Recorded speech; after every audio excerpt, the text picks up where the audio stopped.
Hi guys and welcome back to the channel Deepak Yadav education. Welcome to the daily current affairs discussion. तो guys आज की तारीख से जितने भी मोस्ट इंपॉर्टेंट करंट अफेयर्स बनेंगे उन सभी करंट अफेयर्स को हम यहाँ पर डिटेल से डिस्कस करेंगे। ये वीडियो यूपीएससी और स्टेट पीएससी के पॉइंट ऑफ व्यू से बहुत ज़्यादा इंपॉर्टेंट होता है। तो चलो शुभारंभ करते हैं। बट आगे बढ़ने से पहले अगर आप लोगों को इस लेक्चर का पीडीएफ चाहिए तो क्या करना है, नीचे डिस्क्रिप्शन बॉक्स में पीडीएफ लिंक के नाम से एक लिंक दिया गया है, उस लिंक के थ्रू आप लोग मेरे टेलीग्राम चैनल तक पहुंच जाओगे। अगर इस तरीके से आपको वो टेलीग्राम चैनल नहीं मिलता है तो एक बहुत सिंपल तरीका है डायरेक्टली टेलीग्राम ऐप को डाउनलोड करना। सर्च बॉक्स में टाइप करना दीपक यादव एजुकेशन, आपको ये वाला चैनल मिलेगा। यहाँ से आप लोग इस लेक्चर के पीडीएफ को डाउनलोड कर पाओगे। साथ ही साथ में अगर आप लोग मेरे साथ में पर्सनली कनेक्ट करना चाहते हो तो इंस्टाग्राम पर जाना और वहाँ पर जाकर अगेन आपको सर्च बॉक्स में दीपक यादव एजुकेशन टाइप करना है। आपको ये प्रोफाइल मिलेगा, यहाँ पे कनेक्ट कर कर अपनी क्वेरीज को मेरे साथ में डिस्कस कर सकोगे। चलो फिर आगे बढ़ते हैं, लेकिन आगे बढ़ने से पहले आप सभी लोगों को हैप्पी नवरात्रि। नवरात्रि की शुरुआत हो चुकी है तो आप सभी लोगों को बहुत बहुत शुभकामनाएं। आज बहुत सारे इंपॉर्टेंट आर्टिकल्स हैं जिसको हम लोग डिटेल से कवर करने वाले हैं। आपको पता होगा पिछले कुछ दिनों में जो करंट अफेयर का वीडियो है, इनफैक्ट सितंबर के मंथ में करंट अफेयर का वीडियो 6 सितंबर के बाद में रेगुलर नहीं हो पाया है। बीच बीच में काफ़ी छुट्टी हो चुकी थी, काफ़ी बार ये वाला वीडियो स्किप हुआ है, लेकिन द हिंदू का video regular time to time आता रहा है, वो आपको पता है। अब शाम वाला वीडियो मैं मैनेज नहीं कर पा रहा था, शेड्यूल बहुत ज़्यादा बिजी था। जैसे जैसे मुझे बीच में टाइम मिला करता था मैं इस वीडियो को रिकॉर्ड कर लिया करता था। बट अब से यहाँ पर ये रेगुलर रहेगा। जो पूरा का पूरा शेड्यूल था, बिजी शेड्यूल, वो होता है समाप्त। अब थोड़ा सा टाइम मिला करेगा तो उसमें हम लोग यहाँ पर इस करंट अफेयर के वीडियो का सेशन भी रखे करेंगे।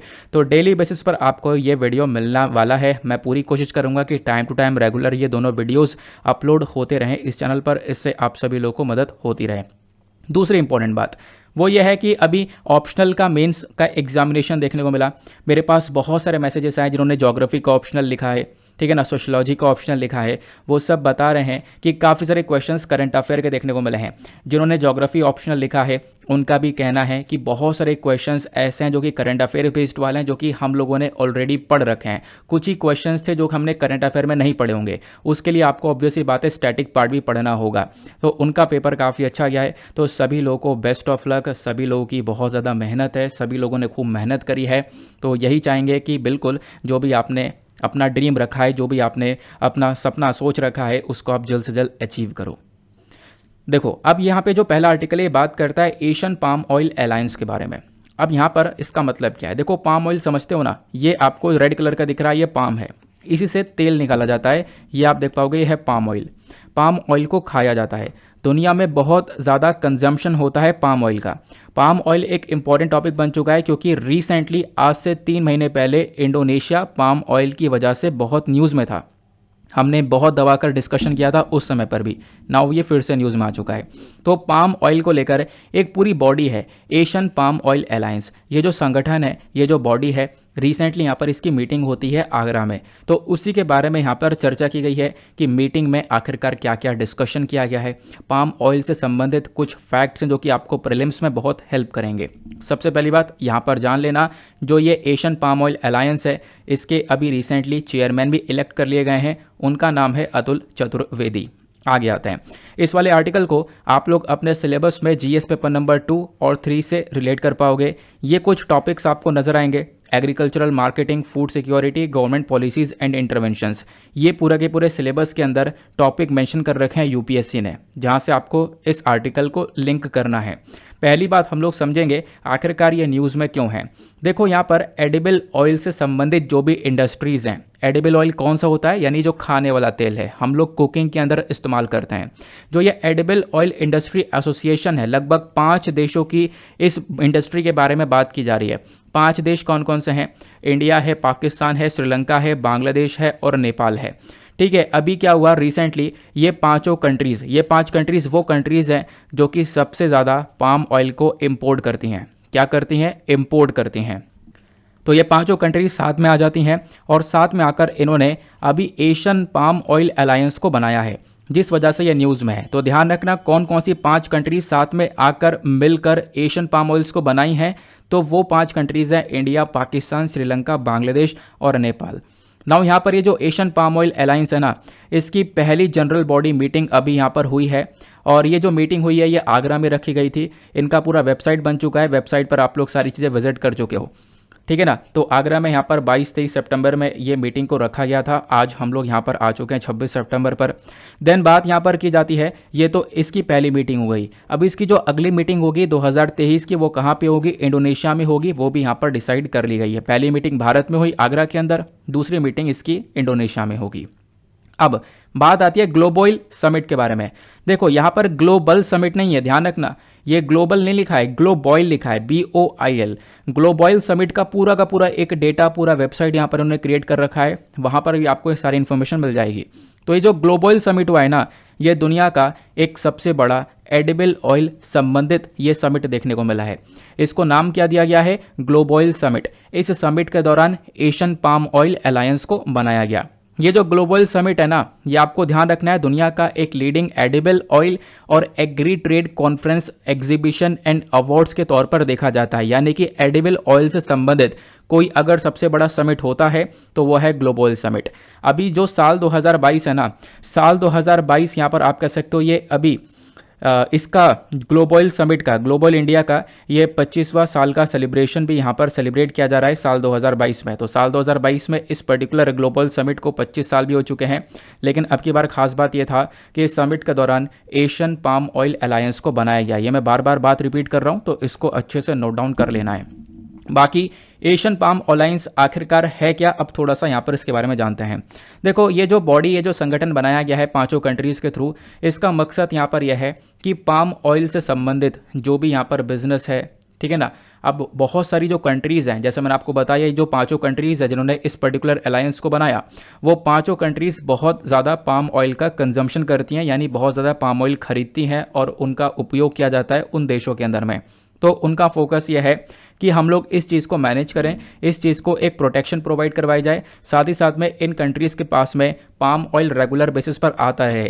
क्योंकि रिसेंटली आपको पता होगा पाम ऑयल का एक शॉर्टेज हो गया था, इंटरनेशनल मार्केट में पाम ऑयल आना बंद हो गया था, जिसकी वजह से काफ़ी सारी कंट्रीज़ को बुरी तरह से अफेक्ट झेलना पड़ा था, क्योंकि इंडोनेशिया के अंदर ही पाम ऑयल का शॉर्टेज देखने को मिला था। तो यहाँ पर बात ये की जा रही है कि जो कंजम्पशन है वो रेगुलरली इंक्रीज़ होगा इन मेंबर कंट्रीज़ के अंदर में, और ये पाम ऑयल को एक तरीके से प्रोटेक्शन प्रोवाइड करवाएंगे कि कोई भी इससे संबंधित इश्यूज़ इन कंट्रीज़ को फेस ना करने पड़ें।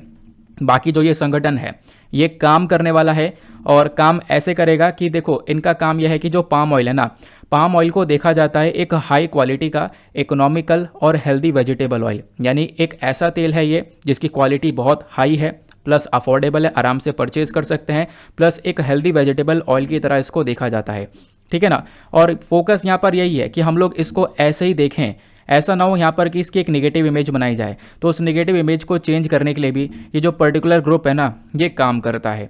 क्लियर हो गया। अब इस एशियन पाम ऑयल अलायंस की जो मेंबरशिप है वो मैंने आपको बता दिया, अभी 5 कंट्रीज़ ने मिलकर इस संगठन को बनाया।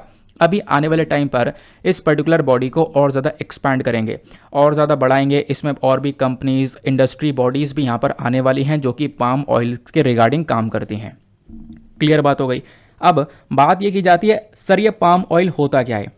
देखो प्रीलिम्स के लिए ये कुछ फैक्ट्स जो मैं आपको बताऊंगा ये बहुत रेलिवेंट हैं। पाम ऑयल की बात करें तो करंट टाइम पर दुनिया का सबसे ज़्यादा कंज्यूम होने वाला वेजिटेबल ऑयल है पाम ऑयल। क्लियर हो गया। अब देखो जो पाम ऑयल है ना, इसका इस्तेमाल हम लोग कुकिंग में तो करते हैं, कुकिंग के अलावा जो डिटर्जेंट्स होता है, प्लास्टिक्स, कॉस्मेटिक्स, बायोफ्यूल्स, इन सब के अंदर भी इस्तेमाल किया जाता है। इंडोनेशिया ने यही तो किया था, बायोफ्यूल्स के अंदर पाम ऑयल को भरपूर मात्रा में लाया, जिसकी वजह से वहाँ पे शॉर्टेज भी हो गया था। तो ऐसे इश्यूज़ भी देखने को मिलते रहते हैं। तो ये 2 पॉइंट क्लियर हुए। अब आते हैं तीसरे पॉइंट पर। इंडोनेशिया और मलेशिया, ये 2 नाम आपके दिमाग में फिट हो जाने चाहिए। इंडोनेशिया और मलेशिया। इंडोनेशिया और मलेशिया दुनिया में पाम ऑयल के सबसे बड़े प्रोड्यूसर हैं। सबसे ज़्यादा प्रोडक्शन दुनिया में जितना ही पाम ऑयल का प्रोडक्शन होता है उसका 90% 90% पाम ऑयल इंडोनेशिया और मलेशिया के अंदर बनाया जाता है। ये ध्यान में रखना है। इंडोनेशिया का अगर हम लोग देखें तो साल 2021 में लगभग 45 मिलियन टन के आसपास यहाँ पर इन्होंने पाम ऑयल का प्रोडक्शन किया था। तो प्रोड्यूसर की बात करें तो इंडोनेशिया, मलेशिया नाम रटे होने चाहिए, क्योंकि ऐसे क्वेश्चन बनते हैं। ध्यान रखना, आपको पता होगा यूपीएससी ने राइस प्रोड्यूसर को लेकर डायरेक्टली क्वेश्चन पूछ लिया था प्रीलिम्स के अंदर में। तो यहाँ पर चीज़ें आप कह सकते हो कि अनप्रेडिक्टेबल है, तो ये चीज़ आपको पता होनी चाहिए। और ये लगभग 4-5वीं बार न्यूज़ में, इस वजह से ही पता होनी चाहिए। तो इंडोनेशिया, मलेशिया रट गया। अब ये तो हमने देखा, ये तो प्रोड्यूसर हैं। कंज्यूमर की बात करें यानी जो कंजम्पशन करता है उसमें कौन कौन टॉप पर है, तो उसमें इंडिया टॉप पर है, चाइना टॉप पर है, यूरोपियन यूनियन पूरा देखने को मिलेगा। अच्छा, यूरोपियन यूनियन में कितने देश हैं, फटाफट नीचे कमेंट सेक्शन बता दो, बहुत सिंपल क्वेश्चन है। तो इंडिया, चाइना, यूरोपियन यूनियन की जो कंट्रीज़ है ना, ये सब बहुत बड़े कंज्यूमर हैं। हम लोग तेल को, इस पाम ऑयल को परचेज करते हैं। इंडिया का जब आप लोग इंपोर्ट देखोगे, एनुअल इंपोर्ट, तो लगभग सालाना हम लोग लगभग 13 से लेकर 14 मिलियन टन के आसपास तेल का इंपोर्ट करते हैं। कौन सा तेल? Palm oil. फिर उसके बाद में यहाँ पे बताया गया कि ये तो हम लोगों ने बात की है इंपोर्ट की, इसके अलावा और भी बहुत सारा तेल, अलग अलग प्रकार का जो तेल है वो इंपोर्ट किया जाता है। इंडोनेशिया, मलेशिया से भी हम लोग बहुत सारा तेल परचेज करते हैं। कुछ और भी ऑयल हैं, जैसे सोया, सनफ्लावर जो ऑयल है वो अर्जेंटीना से आता है, ब्राज़ील से आता है, यूक्रेन से आता है, रशिया से आता है, ठीक है ना। तो ऑयल अलग अलग प्रकार के, पाम ऑयल की बात आती है तो पाम ऑयल आता है इंडोनेशिया और मलेशिया से। बाकी सारे ऑयल, सोया और सनफ्लावर ऑयल कहाँ से आता है? अर्जेंटीना, ब्राज़ील, यूक्रेन और रशिया से। मतलब जितना भी तेल इंडिया में खाया जाता है वो बहुत ज़्यादा, मतलब आप कह सकते हो हम लोग अल्टीमेटली डिपेंडेंट हैं बाहर की कंट्रीज़ के ऊपर। क्लियर हुई बात। अब एशिया की अगर हम लोग बात करें, जो पूरा एशिया है ना, वो लगभग दुनिया का 40% ग्लोबल पाम ऑयल का कंजम्पशन करता है। दुनिया में जितना भी तेल खाया जाता है उसका 40% सिर्फ और सिर्फ एशिया में खा लिया जाता है। फिर उसके बाद में यूरोपियन कंट्रीज़ में आप देखोगे बहुत ज़्यादा तेल का कंजम्पशन देखने को मिलेगा। अब इंडिया की स्पेसिफिकली बात करें तो भारत एक सबसे बड़ा इंपोर्टर है पाम ऑयल का पूरे एशियाई रीजन में। पूरे एशिया में भारत एक सबसे बड़ा इंपोर्टर है पाम ऑयल का। 15% के आसपास इंपोर्ट देखने को मिलेगा। मतलब दुनिया भर में जितना भी इंपोर्ट हो रहा है पाम ऑयल का, उसका 15% भारत में हो रहा है। और इसके बाद, भारत के बाद आता है पूरे एशिया में चाइना, पाकिस्तान और बांग्लादेश, ठीक है ना। ये यहाँ पर सबसे बड़े इंपोर्टर देखने को मिलते हैं पाम ऑयल के।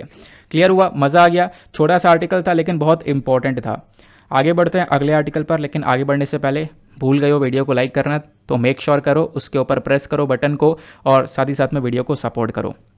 अगला आर्टिकल बहुत रेलिवेंट है। हम लोग बात करने वाले हैं G4 के बारे में। आपने G20 सुना होगा, G7 सुना होगा, G8 सुना होगा। सर यहाँ पे बात हो रही है G4 कंट्रीज़ के बारे में। अब ये G4 कंट्रीज़ कौन कौन सी हैं, आओ इसको देखते हैं। तो G4 कंट्रीज़ के अंदर आता है ब्राज़ील, जर्मनी, इंडिया और उसके बाद में यहाँ पर जापान। ये 4 कंट्रीज से मिलता है G4 कंट्री। रट जानी चाहिए मुंह के ऊपर, क्योंकि G20 को लेकर सवाल पूछा गया था, आपको याद होगा। नाउ GS पेपर नंबर 2 से आप लोग इस आर्टिकल को रिलेट कर पाओगे। सिलेबस के अंदर टॉपिक है इंपॉर्टेंट इंटरनेशनल इंस्टीट्यूशंस का और ग्लोबल ग्रुपिंग्स का। न्यूज़ क्या है पहले ये समझते हैं। देखो हुआ क्या, यूनाइटेड नेशन जनरल असेंबली का 76वां सेशन अभी होता है। कौन सा? 76वां सेशन। तो इसी सेशन के अंदर ये सभी कंट्रीज़ ने पार्टिसिपेट किया था, अपनी अपनी स्पीच दी थी। तो G4 कंट्रीज़ यानी जो हमारा महान भारत है, उसके बाद में ब्राज़ील, जर्मनी और जापान, ये चारों की चारों कंट्रीज़ पार्टिसिपेट करी थी। लेकिन हुआ ये, यूनाइटेड नेशन जनरल असेंबली की जब ये सेशन चल रहा था, मीटिंग चल रही थी, तो इसके अलावा हट कर भी इन G4 कंट्रीज़ ने आपस में मीटिंग करी है, ठीक है ना। तो इनकी अलग से भी मीटिंग यहाँ पर देखने को मिली है। तो उस मीटिंग के दौरान इन चारों कंट्रीज़ का एक टॉपिक के ऊपर बहुत गहरा फोकस था। वो टॉपिक क्या था? Urgent need for reform in UNSC, United nation security council के अंदर अर्जेंटली हमें कुछ ना कुछ बदलाव की ज़रूरत है। तो वो बदलाव के ऊपर इन चारों कंट्रीज़ ने बहुत फोकस दिया। वो बदलाव क्या है वो सब आगे मैं आपको बताऊंगा। पहले हम लोग बात करेंगे आखिरकार ये ग्रुप ऑफ 4 कंट्रीज़ है क्या, कौन कौन इसके अंदर देखने को मिलता है। तो ब्राज़ील, जर्मनी, इंडिया, जापान का मिलकर ये G4 बनाया जाता है। और यहाँ पे आप कह सकते हो कि इनका जो एक मेजर गोल है, मेजर गोल यह है कि ये चारों कंट्रीज़ चाहती हैं कि हम यूनाइटेड नेशन सिक्योरिटी काउंसिल के अंदर परमानेंट मेंबर्स बन जाएं। अब मुझे आपको इसको थोड़ा सा समझाने के लिए एक खाली जगह चाहिए जो कि मेरे पास नहीं है, ठीक है।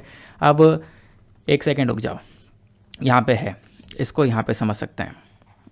एक सेकेंड को क्लियर कर लेते हैं और थोड़ा सा इसको जूम करते हैं, ये जगह मिलेगी। एक सेकेंड को यार,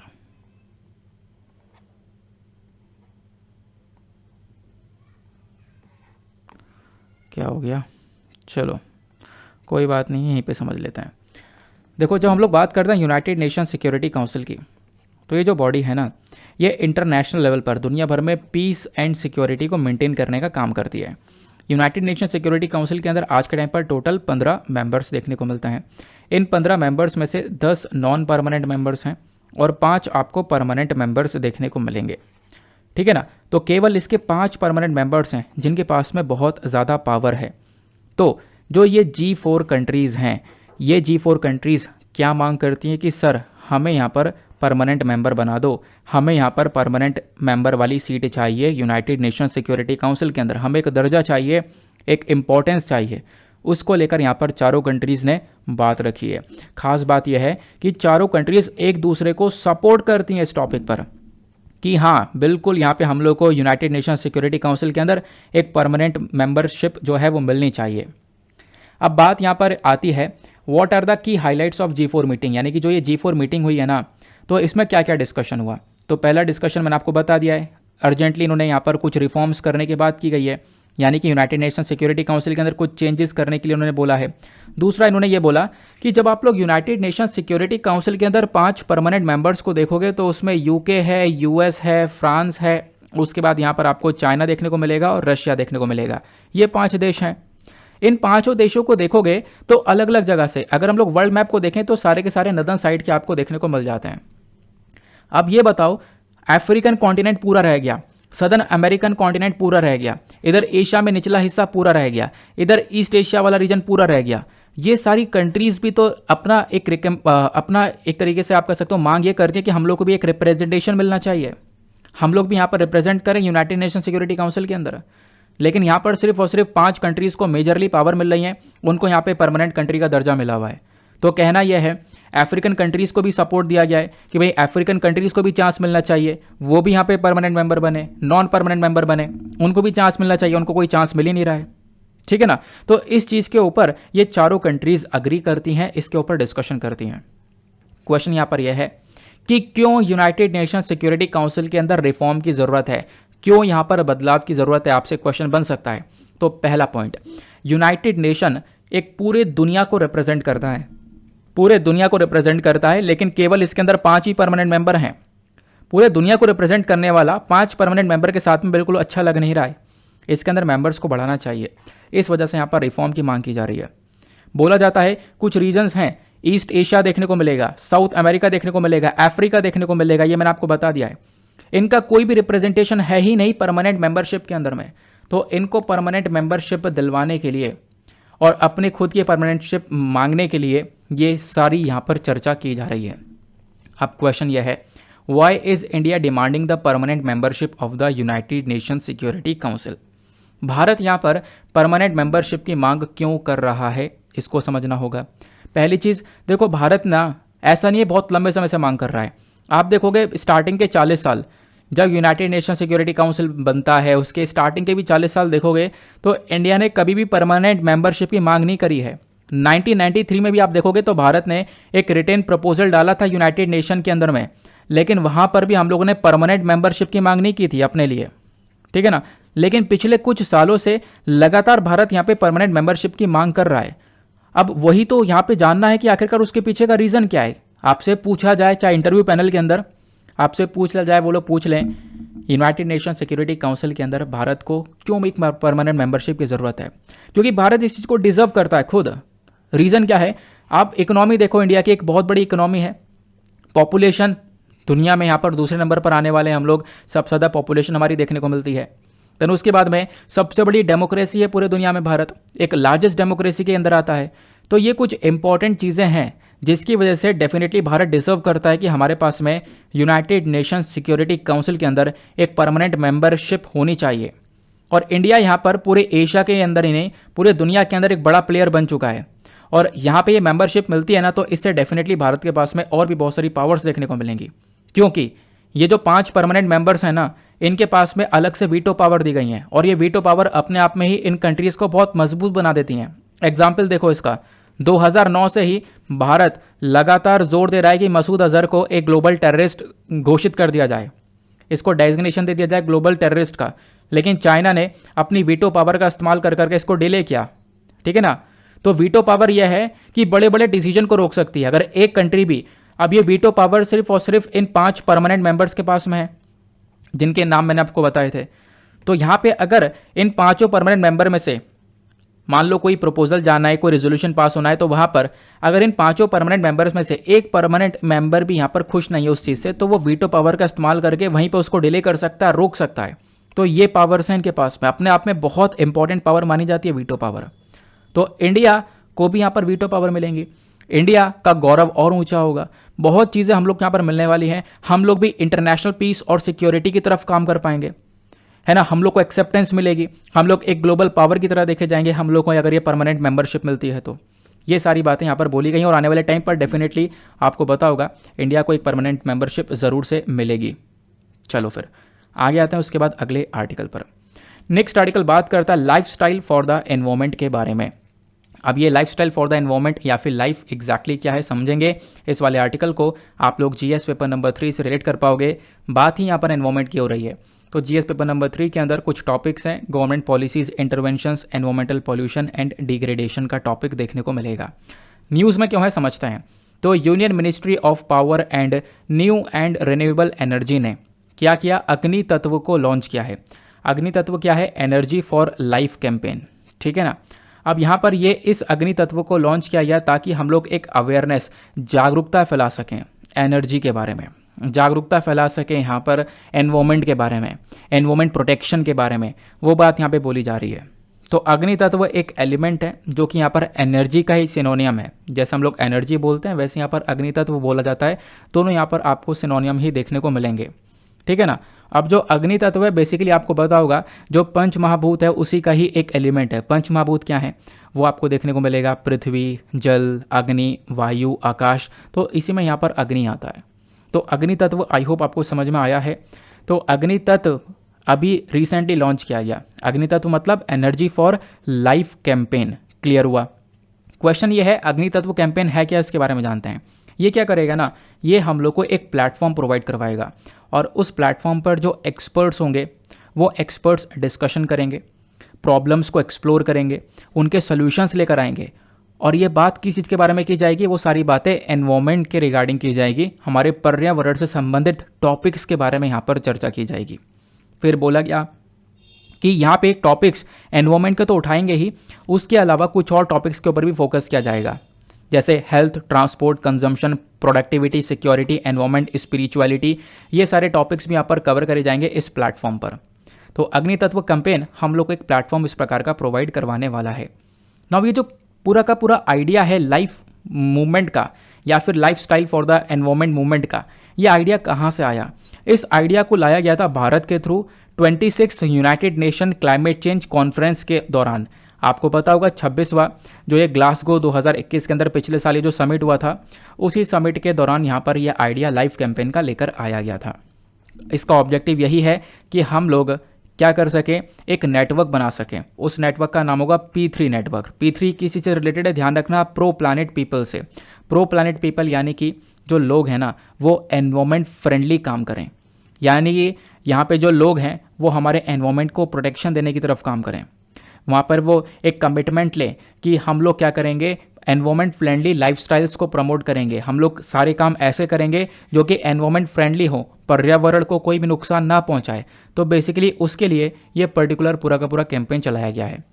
नाउ अब यहाँ पे मैंने कुछ अलग से डेटा आपको प्रोवाइड करवा दिया है कि आखिरकार एनवायरमेंट को बचाने के लिए भारत ने क्या क्या अचीवमेंट्स हासिल कर लिए हैं। तो यहाँ पे आप देखोगे फॉरेस्ट कवर हमारा काफ़ी बढ़ता हुआ नज़र आया है।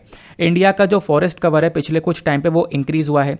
आप साल 2017 में देखोगे तो फॉरेस्ट कवर 21.54% था, 2019 में 21.67%, 2021 में जो जंगल का एरिया है वो काफ़ी बढ़कर 21.71% हो चुका है। तो थोड़ा सा इंक्रीमेंट देखने को मिला है जब इसको हम लोग साल 2019 से कंपेयर करते हैं। तो बाकी इंस्टॉल्ड इलेक्ट्रिसिटी कैपेसिटी देखोगे तो भारत के अंदर जो आज के टाइम पर इलेक्ट्रिसिटी कैपेसिटी है वो काफ़ी बढ़ चुकी है। यानी कि वो जो कैपेसिटी है इलेक्ट्रिसिटी की वो basically non fossil fuel based है, यानी उससे कोई भी पोल्यूशन नहीं होता है। उसके बाद में जब एनवायरमेंट प्रोटेक्शन की बात आती है तो हम लोगों ने इथेनॉल ब्लेंडिंग टारगेट को भी बढ़ा दिया है, उसको अचीव कर लिया है। आपको पता होगा इथेनॉल को हम लोग पेट्रोल के साथ में मिला रहे हैं ताकि पेट्रोल की खपत कम हो, पेट्रोल को कम कंज्यूम करें, जिससे पोल्यूशन कम होगा, प्लस हमारा पैसा भी काफ़ी बचेगा और बाहर से पेट्रोल ज़्यादा मंगाने की ज़रूरत भी नहीं पड़ेगी। तो इस वजह से पेट्रोल के अंदर इथेनॉल को ब्लेंड किया जा रहा है, उसको मिलाया जा रहा है। तो बात ये की जाती है, हमने एक टारगेट रखा था कि हम लोग इथेनॉल के अंदर नवंबर 2022 तक क्या करेंगे, पेट्रोल के अंदर नवंबर 2022 तक 10% इथेनॉल को मिला देंगे। लेकिन यहाँ पर हुआ क्या कि इस टारगेट को हमने बहुत पहले अचीव कर लिया है, 5 महीने पहले अचीव कर लिया है। नवंबर 2022 तक का टारगेट रखा था, उससे पहले हम लोगों ने इथेनॉल को जो 10% मिलाने का टारगेट था वह अचीव कर लिया है। बाकी भारत के अंदर जो रिन्यूएबल एनर्जी टारगेट है ये भी ध्यान रखना है, यानी कि जो भी हम लोग एनर्जी का प्रोडक्शन करते हैं उसमें आज के टाइम पर बहुत सारा प्रोडक्शन रिन्यूएबल एनर्जी के माध्यम से हो रहा है। रिन्यूएबल एनर्जी वो एनर्जी है जिससे पोल्यूशन नहीं होता, यानी सोलर एनर्जी, विंड एनर्जी, ये सारी रिन्यूएबल एनर्जी है। जहाँ पे हम सूर्य की ऊर्जा का इस्तेमाल कर रहे हैं, है ना, हवा की ऊर्जा का इस्तेमाल कर रहे हैं, उससे हम लोग इलेक्ट्रिसिटी का उत्पादन कर रहे हैं। तो कंट्री की जो यहाँ पर रिन्यूएबल एनर्जी की कैपेसिटी है ना, वो आज के टाइम पर 150.54 गीगावाट के आसपास है। यानी 150.54 गीगावाट जो एनर्जी की कैपेसिटी है भारत के पास में, वो रिन्यूएबल एनर्जी है। हम लोग रिन्यूएबल एनर्जी का इस्तेमाल करके इतनी एनर्जी को जनरेट कर सकते हैं, जिसमें से सोलर एनर्जी सबसे टॉप पर है। सोलर की बात करें तो यहाँ पर भारत के पास में 48.55 गीगावाट की कैपेसिटी कि हम लोग वो सोलर एनर्जी से जनरेट कर सकते हैं। विंड एनर्जी की कैपेसिटी इतनी है, स्मॉल हाइड्रो की इतनी है और लार्ज हाइड्रो की इतनी है, वो आपको यहाँ पर दिख रहा होगा। ये डेटा है साल 2021 तक का।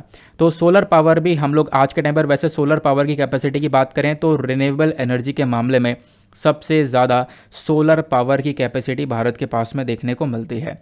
बाकी एनवायरनमेंट से संबंधित और भी कुछ इंपॉर्टेंट इनिशिएटिव्स हैं, वो भी आपको पता होने चाहिए, जो कि आपको मेंस में हेल्प करेंगे। जैसे नेशनल अफॉरेस्टेशन प्रोग्राम हो गया, national mission for a green India हो गया, national action plan for climate change हो गया, नेशनल बायोडाइवर्सिटी एक्शन प्लान हो गया। तो ये कुछ इंपॉर्टेंट इनिशिएटिव्स हैं जो कि हमारे एनवायरनमेंट से ही रिलेटेड हैं। क्लियर हुआ? तो आज मैंने आर्टिकल्स थोड़े से कम लिए थे, क्योंकि यहाँ पर अब जो है वैसे कल से आपके आर्टिकल्स ज़्यादा लेके, जैसे पहले वीडियो चल रहा था वो चलता रहेगा। आज आर्टिकल्स थोड़े से कम लिए, लेकिन कोई बात नहीं, जो इंपॉर्टेंट आर्टिकल्स थे वो यहाँ पर डिस्कस करे गए हैं आपके साथ में, ठीक है ना। ना इसी के साथ में करते हैं हम लोग अपने लेक्चर को समाप्त और मिलते हैं आप लोगों से अगले वीडियो में। आज के लिए bye bye, have a nice day, thank you and Jai Hind.